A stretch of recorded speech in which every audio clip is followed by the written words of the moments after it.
Abhishek Singh 2011 batch के IAS officer हैं, UP cadre के। नेटफ्लिक्स पे एक वेब सीरीज आई थी डेली क्राइम, उस वेब सीरीज में इनका रोल है। इसके अलावा कुछ सॉन्ग्स में इन्होंने काम किया है।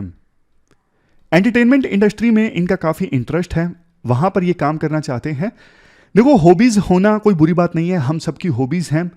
और सारा दिन क्या काम काम काम, हॉबीज़ को फुलफिल करना ये भी लाइफ का एक अहम हिस्सा है। लेकिन देखो, अगर आपकी जो हॉबी है वो आपका मेन काम बन जाए तो फिर देखो आपको जॉब छोड़ देनी चाहिए, क्योंकि सिविल सर्वेंट रहते हुए एक बहुत बड़ी जिम्मेदारी होती है। जनता की सेवा करना, जनता के प्रति अकाउंटेबिलिटी होती है, बहुत अहम जिम्मेदारी है।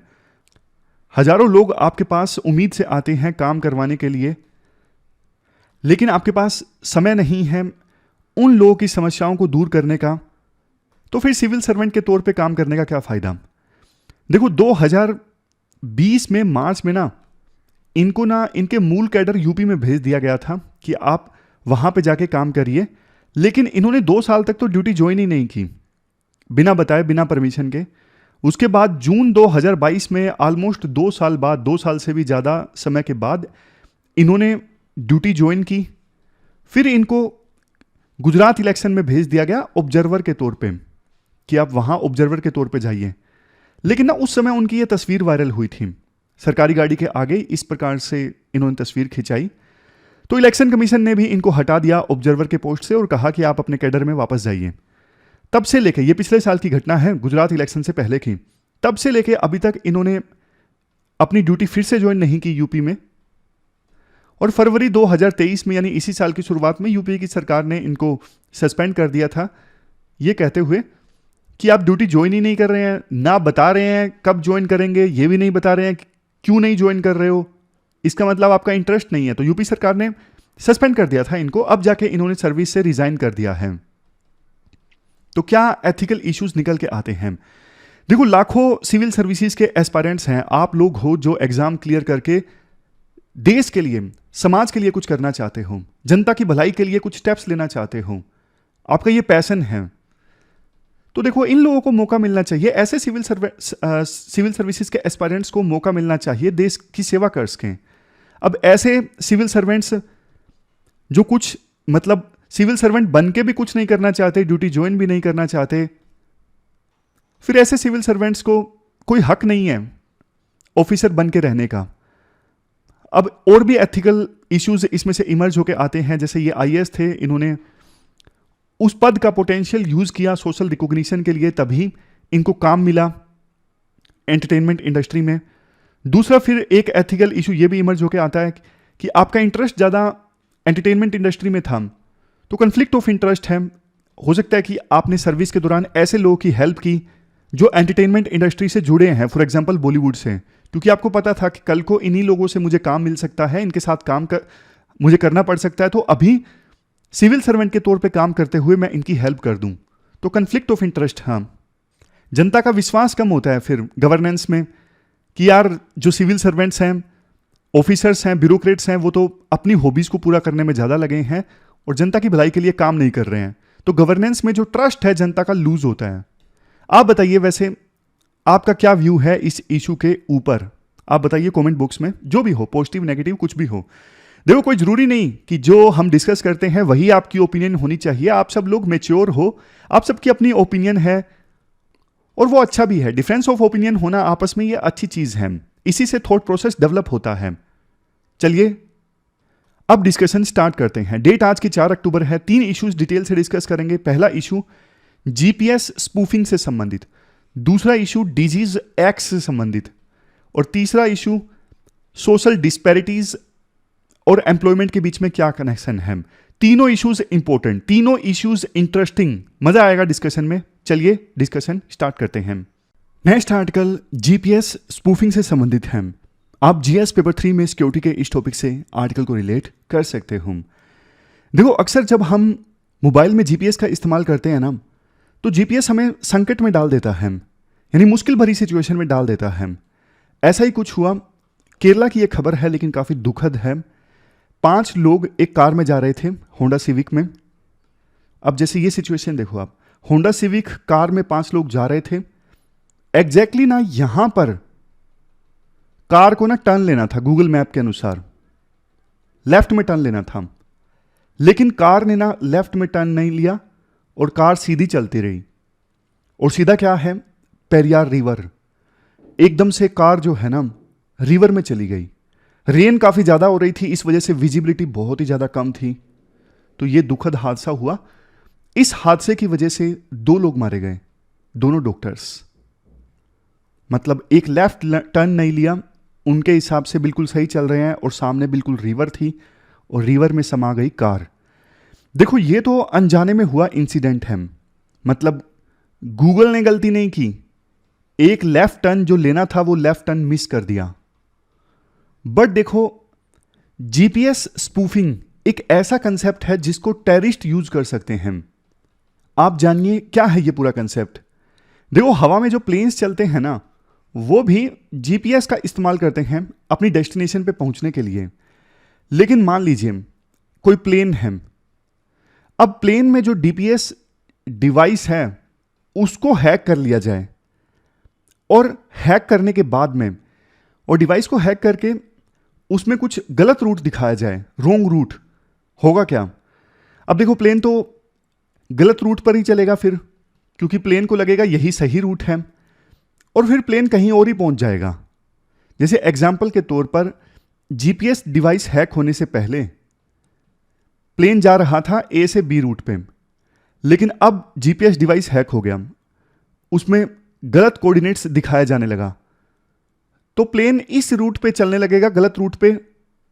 लगेगा प्लेन को कि हम बी पे ही जा रहे हैं, लेकिन सही रूट ये वाला था, प्लेन पहुंच जाएगा कहीं और ही। जीपीएस डिवाइस में शो करेगा ये बी का रूट है, एक्चुअल में वो लोकेशन कुछ और ही होगी, सी होगी। तो टेररिस्ट इसका इस्तेमाल ऐसे कर सकते हैं। मान लीजिए कोई प्लेन जा रहा है दुबई से बगदाद में, लेकिन अब प्लेन में जो जीपीएस डिवाइस है उसको हैक करके टेररिस्ट उसमें गलत कोऑर्डिनेट्स इंसर्ट कर देते हैं, तो फिर वो प्लेन जो है बगदाद पहुंचने के बजाय पहुंच सकता है तेहरान। लगेगा पायलट को कि हां हम बगदाद ही जा रहे हैं, लेकिन उसे क्या पता कि जीपीएस डिवाइस हैक हो चुका है और ये जो रूट मुझे दिखाया जा रहा है बगदाद का, ये बगदाद का रूट नहीं है बल्कि तेहरान का रूट है। जीपीएस में दिखेगा कि हम बगदाद जा रहे हैं, लेकिन एक्चुअल में जा रहे होंगे तेहरान। तो ये है जीपीएस स्पूफिंग। अब देखो पिछले 20 दिनों में ना ऑलमोस्ट 20 एयरक्राफ्ट, इनमें से बोइंग 777, 734, 747, ये मॉडल्स हैं बोइंग के, इस प्रकार के 20 एयरक्राफ्ट को जीपीएस स्पूफिंग के थ्रू मजबूर किया गया ईरानियन एयर स्पेस में एंटर करने के लिए। एक एयरक्राफ्ट में तो ऐसा हुआ कि पायलट को मजबूरी में एटीसी बगदाद से पूछना पड़ा कि भैया बताओ टाइम क्या हुआ है, बताओ हम कहां हैं, हमें नहीं समझ में आ रहा है। आप यहां पे डेफिनेशन देख लीजिए अगर आंसर में लिखना हो तो। अभी तो लेमन लैंग्वेज में मैंने आपको बताया। जीपीएस स्पूफिंग में क्या होता है, जो ट्रू सैटेलाइट का सिग्नल है ना उसे रिप्लेस कर दिया जाता है मैनिपुलेटेड सिग्नल के थ्रू। तो इसकी वजह से जो जीपीएस रिसीवर है फिर वो गलत पोजीशन और गलत टाइम शो करने लगता है। ये बिल्कुल टेक्निकल डेफिनेशन है। इसके बाद आर्टिकल में कहा जाता है, देखो जीपीएस स्पूफिंग जो है ना जीपीएस जैमिंग से अलग है। जीपीएस जैमिंग में तो ये है कि आपको ना जीपीएस के सिग्नल्स मिलने ही बंद हो गए हैं, आपको कोई सिग्नल मिल ही नहीं रहे हैं। लेकिन जीपीएस स्पूफिंग में तो आपको गलत सिग्नल्स मिल रहे हैं। जीपीएस स्पूफिंग ज़्यादा खतरनाक है। देखो सिग्नल्स का ना मिलना, फिर तो पायलट जो हैं वो कोई दूसरा जुगाड़ करेंगे कोऑर्डिनेशन का पता कराने के लिए, एटीसी से बात करेंगे लगातार। लेकिन स्पूफिंग में तो आपको लगता है कि हम सही जगह पे जा रहे हैं, सब कुछ सही चल रहा है, लेकिन वास्तव में आप गलत जगह पे जा रहे हो और टेररिस्ट आपको मैनिपुलेट करके ऐसी लोकेशन पे प्लेन उतरवा सकते हैं जहां पे खतरा हो। नेक्स्ट पॉइंट देखो, ये 20 एयरक्राफ्ट जो ईरानियन एयर स्पेस में एंटर कर गए ना पिछले 20 दिनों में जीपीएस स्पूफिंग की वजह से, रूट देखो एक ही था। ये सारे जो प्लेन थे ना UM688 रूट पर चल रहे थे। जैसे ऊपर भी ना रूट होते हैं, जैसे ग्राउंड पर हाईवेज बने हुए हैं NH1, NH9, उसी प्रकार से एयर में भी रूट्स बने हुए हैं। जैसे आप तस्वीर में देख सकते हो, ये है रूट UM677, फिर ये है रूट UM688। तो ये जो हादसे हुए ना UM688 रूट पर हुए, ये बिजी रूट है। वेस्ट एशिया से, यूरोप से लेके US तक जाता है ये रूट। तो इस रूट पर ऐसे हादसे होना ये खतरे का संकेत है। यहां पर देखो एक्टिव कन्फ्लिक्ट जोन्स भी हैं। अब ईरान के आसपास तो आपको पता है मिलिट्री एक्टिविटीज काफी ज्यादा होती हैं, तो वहां पर प्लेन का किसी दूसरे जोन में एंटर कर जाना, ईरान की मिलिट्री को यह भी लग सकता था कि अटैक हुआ है, उन प्लेन्स को उड़ाया भी जा सकता था।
इसके बाद नेक्स्ट आर्टिकल डिजीज एक्स से संबंधित है और आप जीएस पेपर सेकंड के इस टॉपिक से आर्टिकल को रिलेट कर सकते हो। देखो डिजीज एक्स है क्या, हम एग्जाम्पल की सहायता से समझते हैं। मान लीजिए आपने ना एक कीमती सा घर बनाया और उस घर में बढ़िया बढ़िया जो फिल्मों में दिखाते हैं ना, इटालियन मार्बल, ये झूमर इंग्लैंड का है, अलग अलग आइटम्स, ये वाश बेसिन USA से लाया गया है, इतना कीमती आपने घर बनाया। अब देखो आपको ना डर है कि मेरे इस कीमती घर में ना चोरी हो सकती है। और चोरी कौन कर सकता है, आपने कुछ पोटेंशियल चोरों को रिकॉग्नाइज भी किया है। जैसे आपके कुछ रिश्तेदार जो आपसे जलते हैं, उनको आपने लिस्ट में डाला है कि ये लोग चोरी कर सकते हैं। आपके आस पड़ोसी जिन पे आपको शक है कि इन्होंने पहले भी चोरियां की हैं, ये मेरे घर में भी चोरी कर सकता है। ऐसी ना आपने लिस्ट बना ली कि 15 लोग मेरे घर में चोरी कर सकते हैं। इसके अलावा आप इस चीज को भी रिकॉग्नाइज करते हो कि किसी अननोन चोर के द्वारा भी चोरी की जा सकती है। मतलब कोई ऐसा पर्सन जो इन 15 लोगों की लिस्ट में शामिल नहीं है, कोई ऐसा पर्सन जिसको मैं जानता ही नहीं हूं, वो भी मेरे घर में चोरी कर सकता है। अब इस पोटेंशियल चोरी को होने से रोकने के लिए आप प्रॉपर इंतजाम भी करते हो। आप CCTV कैमरास लगाते हो, लॉकर का इस्तेमाल करते हो, घर में एक छोटा कुत्ता भी पालते हो जो जागेगा और आपके घर की सुरक्षा करेगा। तो देखो वो पोटेंशियल चोर जो आपके घर में चोरी कर सकता है ना, उसको आप नाम देते हो एक्स, चोर एक्स, क्योंकि आपको पता नहीं है कौन चोरी करेगा।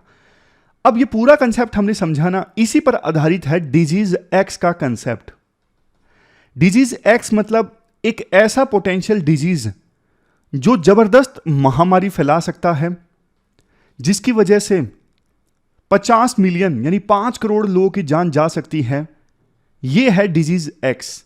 मतलब अभी पता नहीं है कौन सा वायरस ये डिजीज स्प्रेड करेगा, डिजीज एक्स। जैसे पता नहीं था ना आपको कौन आपके घर में चोरी कर सकता है, उसी प्रकार से पता नहीं है कि कौन सा डिजीज जो है महामारी फैलाएगा अगला, लेकिन आपने नाम दे दिया डिजीज एक्स।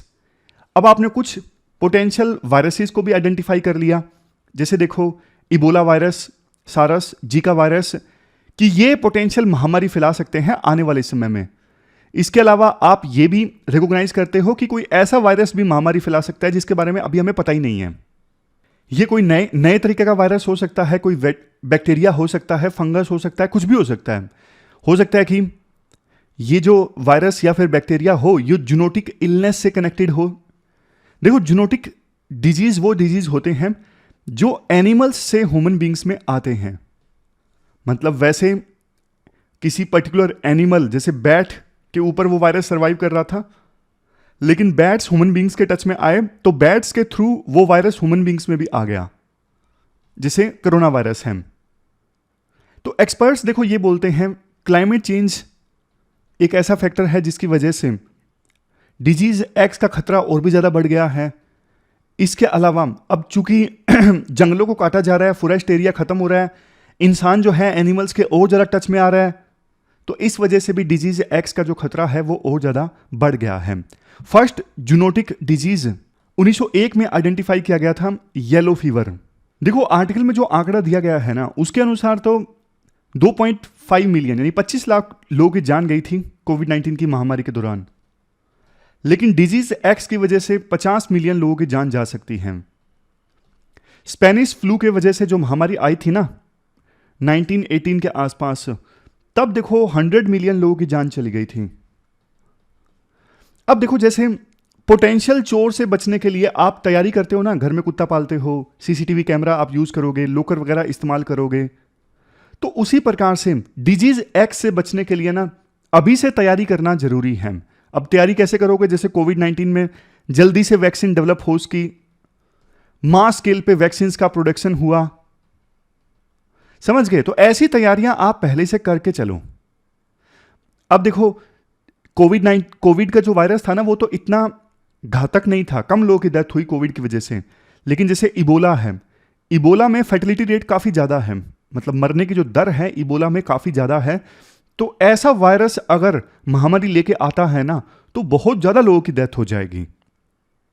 इसके बाद आर्टिकल में कहा जाता है WHO ने ना सबसे पहले ये जो वर्ड है ना डिजीज एक्स, ये 2018 में दिया था। कोविड-19 की महामारी से एक साल पहले WHO ने इस वर्ड का इस्तेमाल किया था डिजीज एक्स, कि एक ऐसा डिजीज फैल सकता है जिसकी वजह से लाखों करोड़ों लोगों की जान जाएगी। अब देखो कुछ साइंटिस्ट ऐसे भी हैं जो बोलते हैं अरे यार जो डिजीज अभी आया ही नहीं उसके बारे में क्यों तुम भ्रम फैला रहे हो, लोगों में एंजाइटी क्रिएट होगी, ये अभी डिजीज आएगा तब पता लगेगा ना कैसा डिजीज होगा, क्या फीचर्स हैं, अभी से आप डर फैला रहे हो सोसाइटी में तो टेंशन्स क्रिएट होती हैं, ऐसा मत करिए।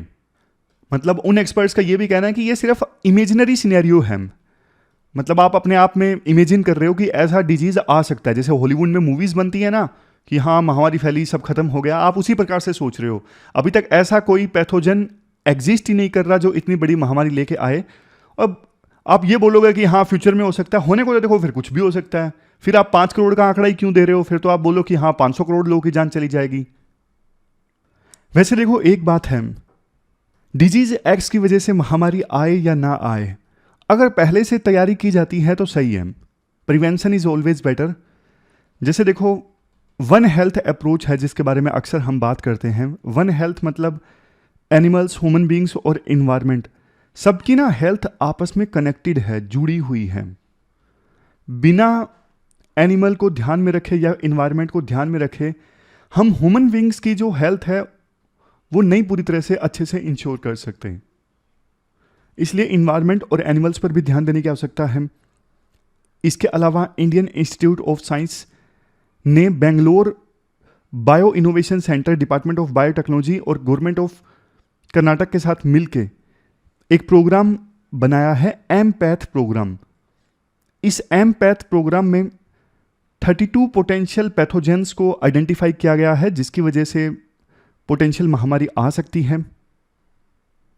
ये जो टीम है अब दूसरी स्टेट डिपार्टमेंट्स के साथ भी मिलकर काम करेगी, दूसरी मिनिस्ट्रीज के साथ भी मिलकर काम करेगी, ताकि डिस्ट्रिक्ट लेवल पे, इवन ब्लॉक लेवल पे कोई नया डिजीज फैलता है, कुछ ऐसा होता है तो शुरू में ही पता लग सके। अगर देखो किसी पोटेंशियल डिजीज का जिसकी वजह से आगे जाके महामारी आ सकती है, उसके बारे में शुरुआत से ही पता लग जाए तो शुरुआत से ही एक्शन लिया जा सकता है।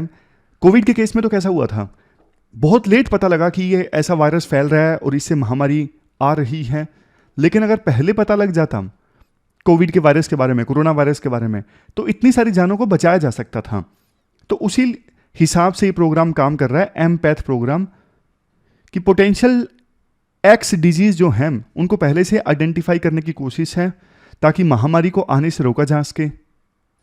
इसके अलावा देखो WHO भी अलग अलग देशों के साथ मिलकर काम कर रही है, अलग अलग जो ग्रुप ऑफ एक्सपर्ट्स हैं जैसे R&D, blueprint, scientific advisory group, इनके साथ मिलकर काम कर रही है ताकि पहले से तैयारी हो सके, समय रहते वायरस डिस्कवरी, कंटेनमेंट और डेवलपमेंट ऑफ वैक्सीन हो सके।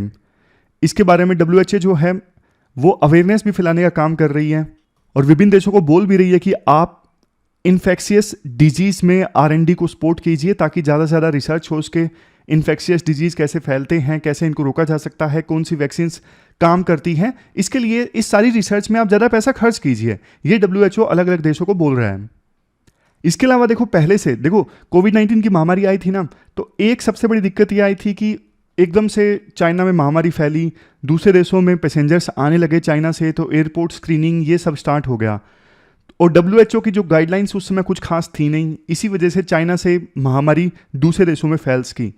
लेकिन ना इस प्रकार की इंटरनेशनल गाइडलाइंस ना पहले से होनी चाहिए। अगर किसी देश में कोई घातक वायरस सामने आता है, वायरस के केसेस सामने आते हैं, तो कैसे उस देश को आइसोलेट किया जाएगा, कैसे उस देश की हेल्प की जाएगी, ये सब गाइडलाइंस ना पहले से तैयार होनी चाहिए। उस समय थी नहीं, इसी वजह से इतना नुकसान हुआ, WHO फेल हो गया उस समय।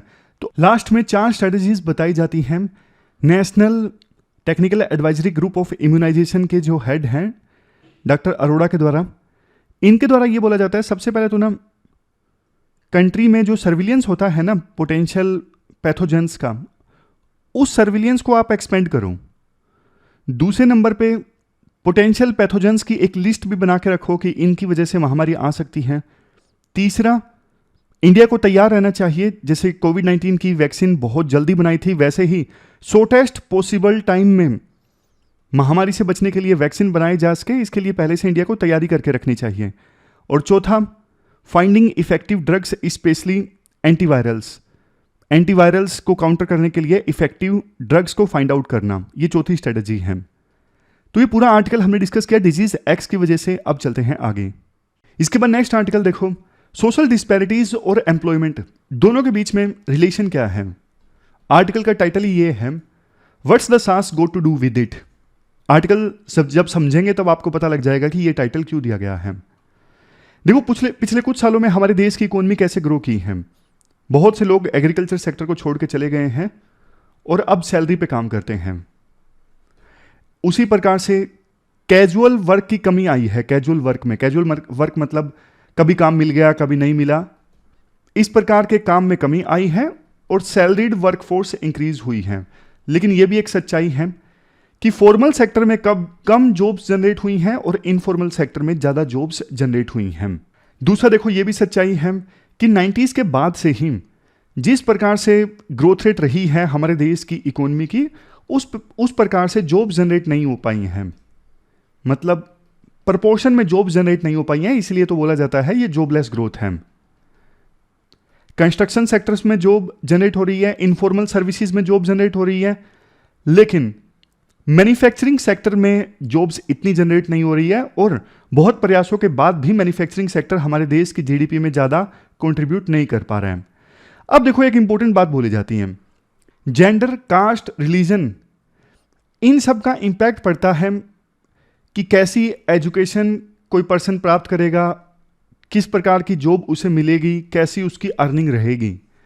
जैसे देखो एग्जाम्पल के तौर पर पहले यह देखा गया कि जो मार्जिनलाइज्ड कास्ट के लोग हैं वो ज़्यादा काम करते हैं, जैसे वेस्ट को मैनेज करना है या फिर लेदर इंडस्ट्री का वर्क है।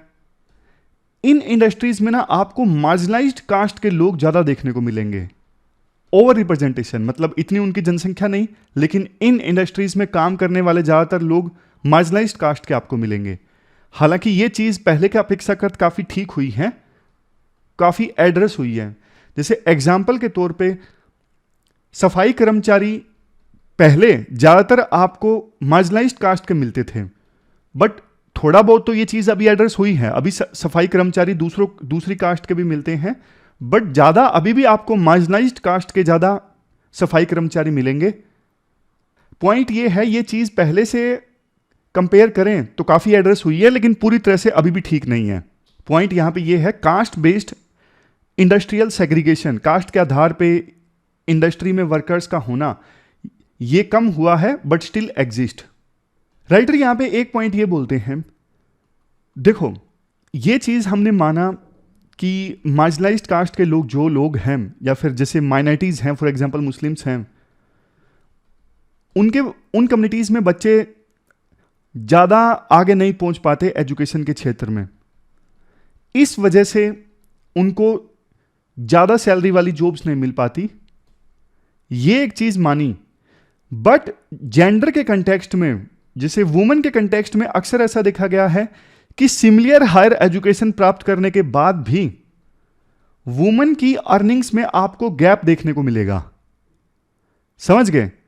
पॉइंट ये है, कुछ कास्ट के लोग ज़्यादा हायर एजुकेशन नहीं प्राप्त कर पाते, ज़्यादातर बच्चे, तो इस वजह से उनकी ज़्यादा अच्छी जॉब नहीं लग पाती। लेकिन महिलाएं तो कई बार देखो ऐसा सेक्शन है जिनको सिमिलर एजुकेशन भी प्राप्त की है ना, तो भी उनकी सैलरीज में गैप देखने को मिलेंगे। और कई बार अच्छी एजुकेशन प्राप्त करने के बाद भी महिलाएं जॉब नहीं करती। उनके पीछे क्या रीजंस हैं? इसके पीछे राइटर ने काफ़ी सारे फैक्टर्स बताते हैं। जैसे पहला पॉइंट वो ये बोलते हैं, अगर देखो घर में मैन की सैलरी बहुत ही कम है, तो फिर संभावना है कि उस घर की जो महिलाएं हैं वो काम करेंगी, क्योंकि अकेले मैन की सैलरी से गुजारा नहीं चल पाता, इसलिए महिलाएं उस घर की काम करेंगी। ये पहला फैक्टर है। अब दूसरा फैक्टर, अगर देखो घर में मैन की सैलरी 40,000 से ज्यादा बढ़ जाती है, तो भी संभावना है कि महिलाएं उस घर में काम कर सकती हैं। वैसा इसलिए क्योंकि 40,000 से ज्यादा सैलरी है, मतलब एजुकेटेड फैमिली है, ऐसी संभावना है। और एजुकेटेड फैमिली में फिर महिलाओं की जो मोबिलिटी है, यानी घर से बाहर आना जाना, वो ठीक ठाक रहता है। इसलिए 40,000 से ज़्यादा अगर मैन की सैलरी है तो ये एज्यूम किया जा सकता है कि वहाँ पे वो परिवार एजुकेटेड है और वहाँ पे घर की महिलाएं काम कर सकती हैं।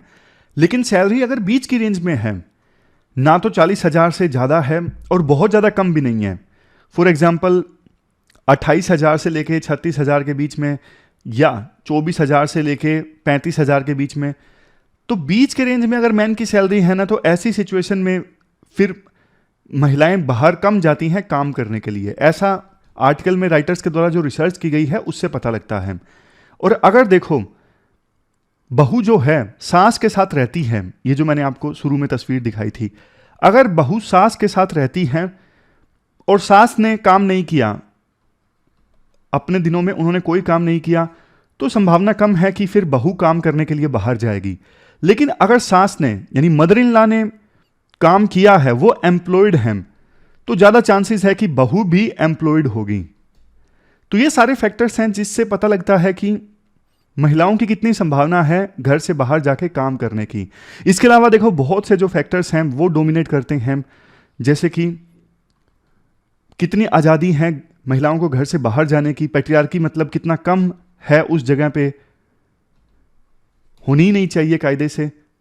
दूसरे नंबर पे पब्लिक ट्रांसपोर्ट कैसा है, तीसरे नंबर पे वर्किंग कंडीशंस कैसी हैं।